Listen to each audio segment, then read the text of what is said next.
Today, I'm going to share one of the most common traps I see nurse practitioner entrepreneurs fall into and how to avoid it.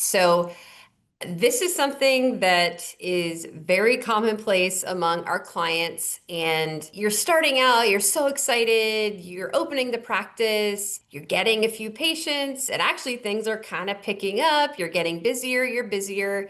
You think, awesome, this is exactly what I wanted to have happen. But you actually grow too fast and you don't have systems in place.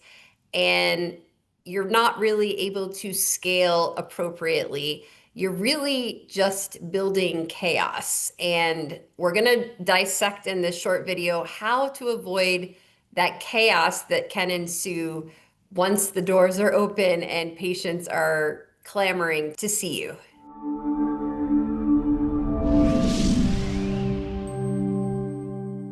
Hi, I'm Dr. Annie DePasquale. I'm the founder and CEO of Collaborating Docs. We connect entrepreneurial NPs and PAs with fabulous collaborating physicians and help you build the practice of your dreams. Today is all about the possibility of creating a bit of a chaotic situation when you first launch your practice. So today, the focus is how to not scale chaos, but actually scale something in a more systematic, controlled sort of way. So again, I will say it, do not try to scale chaos. So what I mean by all of this is when you first start out, you're very excited, you're building something from scratch, you're seeing patients, maybe you're getting payments back from insurance carriers. You're just so excited, like, wow, this is really working.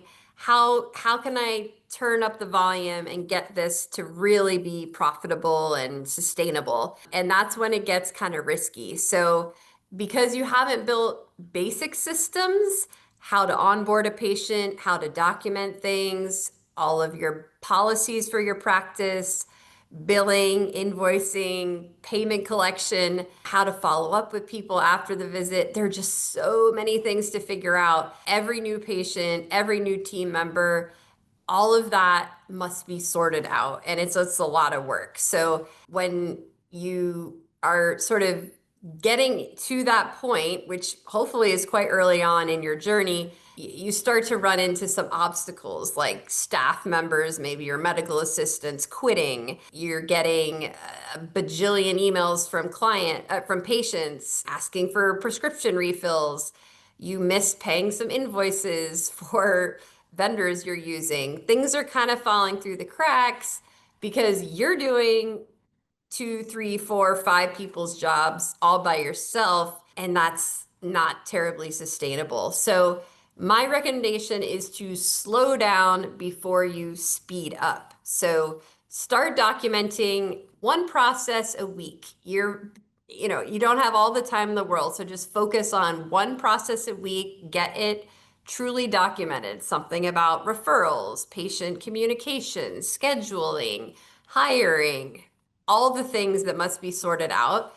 And also definitely consider hiring some help sooner than later. Might be a little nerve-wracking if you don't have tons of cash flow, but getting even a virtual assistant or a part-time college student or someone not super expensive to be in the clinic or helping with your telemed practice can make a big, big, big impact.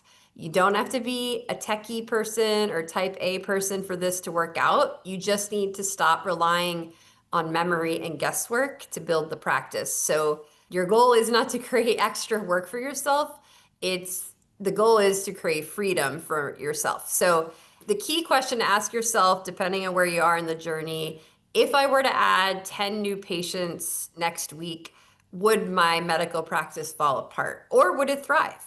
So if the answer is yes, it would fall apart, definitely need to work on building that solid foundation with systems and processes before taking on a bigger load. So this message is not to scare you, it's just to put some thoughts, make you think a little bit about what in your practice could be better streamlined, better organized, perhaps handled by someone else so it's not all on your plate.